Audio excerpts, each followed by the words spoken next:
కథ అమ్మన్ని బలపాల వ్యాపారం. రచయిత సుధామణి గారు. స్వరం మౌనిక. నేను 3వ క్లాసులో పడ్డాను. నాకు చదువెంత వచ్చిందో గుర్తులేదు, కానీ బలపాల పిచ్చి మాత్రం పట్టుకుంది. నిద్రలో కూడా బలపాల పిచ్చే. పెద్ద వాన వచ్చినట్టు, వానలో నీళ్ల పొదురు బలపాలు కురిసినట్టు, నా ట్రంక్ పెట్టి నిండా బలపాలు నింపేసుకున్నట్టు కళ్ళు వచ్చేవి. ఇంటికి ఎవరైనా బంధువులు వచ్చినప్పుడు 5 పైసలో 10 పైసలో పావులానో చేతిలో పెట్టేవారు. దసరా పండగకు వీధిలో ఉండే అందరిళ్లకు పోయి జమ్యాకు చేతిలో పెట్టి పడి పడి నమస్కారాలు చేసేవాళ్ళం. వాళ్ళు చిల్లర ఏదైనా ఇస్తారనే ఆశతో. వాళ్ళిచ్చిన చిల్లర పైసల్ని, ఇంట్లో వాళ్ళిచ్చిన డబ్బుల్ని దాచుకుని బలపాలు కొనుక్కునేదాన్ని రహస్యంగా. నా ట్రంక్ పెట్టిలో అడుగులు పేపర్ కింద దాచుకునేదాన్ని. అమ్మ నా పెట్టి సర్దినప్పుడు రహస్యం బట్టబయలయ్యేది. మళ్ళీ 2 తిట్లు, మందలింపులు మామూలే.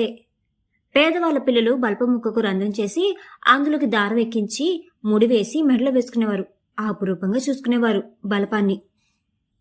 ఆ పిల్లల తల్లిదండ్రులకు బలపం కొనడం కూడా గగనం అన్నంత పేదరికం ఉండేది ఆ రోజుల్లో, ఆ ఊళ్ళల్లో. నేను అలా బలపాల కన్నాలు చేయాలని, మెడలో వేసుకోవాలని ఎన్ని బలపాలు విరగొట్టానో లెక్కలేదు. ఆఖరుకు ఒక బలపాన్ని మెడలో కట్టుకున్నాను కూడా. అక్క వాళ్ళు తిట్టి అసహ్యంగా ఉందని తీయించేశారు. అందులో అసహ్యం ఏముందో నాకు అర్థం కాలేదు. నేను త్వరగా పెద్దదనైపోయి ఈ అక్కల అన్నల దాష్టికం నుంచి బయటపడి నాకు ఇష్టం వచ్చినట్టు ఉండాలని కళ్ళు కనేదాన్ని.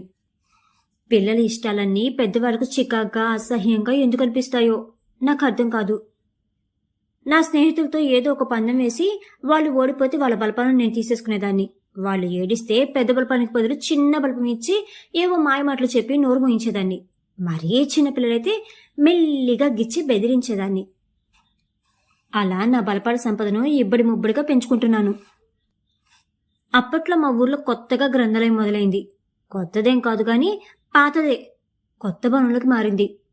మా నాయన, మా తాత ఊళ్ళో లాయర్లు కావడం, మా నాయన అనేక సామాజిక సేవా కార్యక్రమంలో పాల్గొంటూ ఉండటం వల్ల మాకు ఎక్కడికి పోయినా ప్రత్యేక గుర్తింపు ఉండేది. గ్రంథాలయ కమిటీకి మా నాన్న సెక్రటరీగానో ఏదో ఉండేవారు. అందుకే లైబ్రరీలో మాకు అడ్డుండేది కాదు.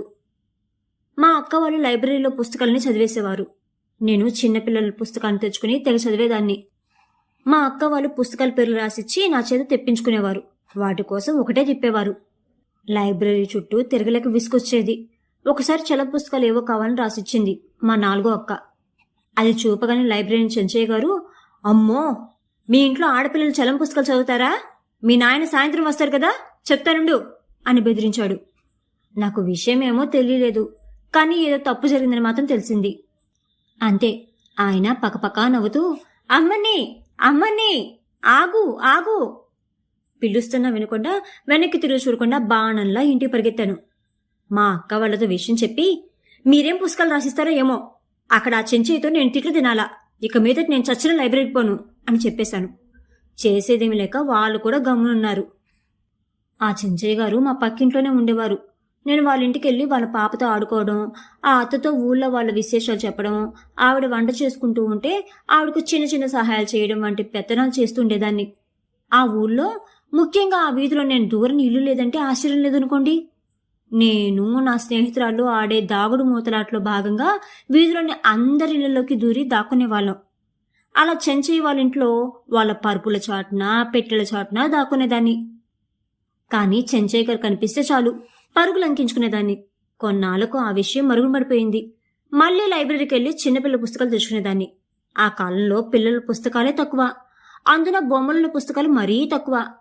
మామూలు పిల్లలకు పాపం అవేమీ అందుబాటులో ఉండేవి కావు. మా ఇంట్లో ఉండిన బొమ్మల పంచతంత్రం పుస్తకంలో ఎన్నో బొమ్మలుండేవి. ఆ పుస్తకాన్ని మేము, మా పిల్లలు, మా బంధువుల పిల్లలు, మా చుట్టుపక్కల వాళ్ళ పిల్లలు ఎంతమంది ఎన్నిసార్లు చదివారో కూడా లెక్కలేదు. నేను మా బడిలో రీసెస్ పీరియడ్లో బొమ్మల పుస్తకాలు చూసుకుంటుంటే పిల్లలంతా నా చుట్టూ మూగేవారు. ఇదేదో బాగుందని బలపాల వ్యాపారం మొదలుపెట్టాను. బలపానికి బొమ్మ అనే పద్ధతి మొదలుపెట్టాను. అట్లా పిల్లల బలపాలన్నీ నా సంచులోకి చేరి పెద్ద మూట తయారైంది. ఇదంతా చూసి నా స్నేహితురాలకు నా మీద కన్ను కుట్టింది. వాళ్ళంతా కుట్ర పన్నారు నా పైన. ఆ రోజు ఓ మంచి పుస్తకం తెచ్చుకున్నాను బడికి. తాత తాటాకు బుట్ట ఆ పుస్తకం పేరు.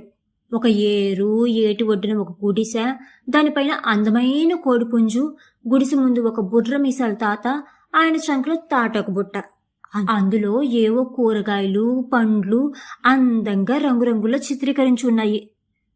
పుస్తకం లోపల కూడా అడవి, పక్షులు, జంతువులు ఇలా ఎంతో అందమైన బొమ్మలున్నాయి. ఎంత చూసినా తనివి తీరేది కాదు. ఆ బొమ్మలు చూడ్డానికి పిల్లలు పోటీ పడి బలపాలన్నీ నాకు ఇచ్చేసుకున్నారు. ఇక నా అన్యాయాన్ని భరించలేకపోయారు నా క్లాస్మేట్లు చాటకొండ సుబ్బలక్ష్మి, బివి జయలక్ష్మి. మరురోజు రీసెస్ పీరియడ్లో పుస్తకాన్ని లైబ్రరీలో ఇచ్చి రావడానికి నేను పోతుంటే, మేము వస్తాం అబ్బా నీతోటి లైబ్రరీకి అని వెంటపడి వచ్చారు. లైబ్రరీలో అడుగు పెట్టగానే, సార్, అమ్మని మీ లైబ్రరీ పుస్తకాలతో వ్యాపారం చేస్తూ ఉంది సార్. బలపానికి బొమ్మ అని ఈ పుస్తకాల్లో బొమ్మలు చూపించి మా బలపాలన్నీ తీసేసుకుంటా ఉంది సార్. పిల్లలందరూ ఏడుస్తూ ఉన్నారు సార్ అని ఉన్నవి లేనివి చెప్పడం మొదలుపెట్టినారు. నిజమా నిజమా నీకు ఇట్లాంటి ఆలోచనలన్నీ ఎట్లా వస్తాయి అమ్మని అని చెంచయ్య గారు పక్కపక్క నవ్వడం మొదలుపెట్టినారు. నాకు అవమానం అయిపోయింది. ఆయన పిలుస్తున్నా వినిపించుకోకుండా ఒక్కటే పరుగు తీసి బడిలోకి వచ్చి పడ్డాను. మళ్ళీ ఎప్పుడూ లైబ్రరీలోకి అడుగు పెట్టలేదు. అట్లా నా బలపాల వ్యాపారానికి గండిపడింది. తర్వాత మా తమ్ముళ్ళతో పుస్తకాలు తెప్పించుకోవడమే. తమ్ముళ్ళు అంత సులభంగా మాట వింటారా? వాళ్ళకు కావాల్సిన పనులన్నీ చేసి పెట్టాలా. వాళ్ళు చేసిన తప్పులు అమ్మకు చెప్పకుండా ఉండాలా. వాళ్ళు నా వస్తువులు ఏమన్నా అడిగితే నోరు మూసుకుని ఇవ్వాలా. ఎన్ని తిప్పలో. నా స్నేహితురాలిద్దరితోటి చాలా రోజులు మాటలు మానేశాను. తర్వాత రోజుల్లో మా నాయనగారు 6 నెలలకోసారి లైబ్రరీ కోసం కర్నూలుకి వెళ్ళి పుస్తకాలు, నవలలు కొనుక్కొచ్చేవారు. ఇంట్లో 1 నెల రోజులు ఉంచేవారు. అంతలో అమ్మ, నాయన, పెద్దమ్మ, అక్కలు, అన్నయ్యలు అందరం ఆ పుస్తకాలు చదివేసేవాళ్ళం. ఆ క్రమంలోనే రంగనాయకమ్మ గారు రాసిన అంధకారంలో అనే పుస్తకం కూడా కొనుక్కొచ్చారు.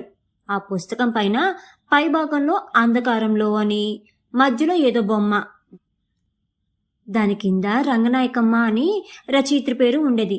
నవల పేరు, రచయిత్రి పేరు దాదాపు ఒకే సైజులో ఉన్నాయి. దాంతో పెద్దమ్మ మొత్తం పుస్తకం పేరు అదేననుకుంది. పెద్దమ్మ ఓ రోజు, ఎవరైనా అంధకారంలో రంగనాయకమ్మ అనే పుస్తకం చూసినారా? ఈ గూట్లోనే పెట్టినాను, ఇప్పుడు కనబడడం లేదు అని అందరినీ అడగడం మొదలుపెట్టింది. ఆ మాట విని అందరూ నవ్వడమే. చివరికి ఎవరో పుస్తకం తెచ్చి ఇచ్చినారు. అదొక జోకుగా ఇప్పటికీ చెప్పుతూ ఉంటారు మా ఇంట్లో. నేనైతే కనపడిన పుస్తకం వల్ల చదవడమే. అర్థం కానీ కాకపోని అది నా వయసు వాడు చదివేదా లేదా అని కూడా చూసేది లేదు, చదివేయడమే. అలా నా గ్రంథాలయ ప్రహసనం పూర్తయింది. నా బలపాల వ్యాపారానికి బండపడింది. కానీ అప్పటికే ఓ పెద్ద మూటెడు బలపాలు పోగైనాయి కదా, వాటితో సంతృప్తి చెందినాను. తృప్తి చెందక చేసేదేముంది చెప్పండి? మళ్ళీ వ్యాపారం చేసే అవకాశం ఎప్పుడు వస్తుందో చెప్పలేం కదా. రచయిత్రి నంద్యాల సుధామణి గారిచే రచించబడి సంచిక.com ప్రచురితమైన అమ్మన్ని బలపాల వ్యాపారం అనే ఈ కథ గనక మీకు నచ్చినట్టయితే please like, share and subscribe to the channel.